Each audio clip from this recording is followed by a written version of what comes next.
শ্রী শ্রী অনুকূলচন্দ্র ঠাকুরের আলোচনা। জয়গুরু।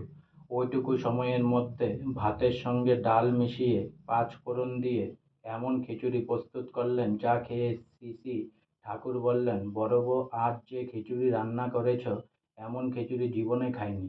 ঠাকুরঘরের জন্য একবার সরজিৎদা ঘোষ একটা সিলিং ফ্যান এনেছিলেন। ঠাকুর তখন বড়াল বাংলোয় থাকতেন। ফ্যান লাগানো হচ্ছে, লাগানো না হওয়া পর্যন্ত ঠাকুর উঠছেন না। স্নান করবেন, তারপর ভোগ হবে, এদিকে বর্মা তাগাদা দিচ্ছেন, স্নানে যাও, অবহেলা হচ্ছে, শরীর খারাপ হবে। ফ্যান লাগানো হলো, তারপর ঠাকুর উঠলেন। যখন ফ্যান লাগানো হচ্ছে ঠিক ওই সময় সরজিৎদার কলকাতার বাড়িতে বাজ পড়ে। কেউ হতাহত হয়নি, বাড়িটা ক্ষতিগ্রস্ত হয়েছিল।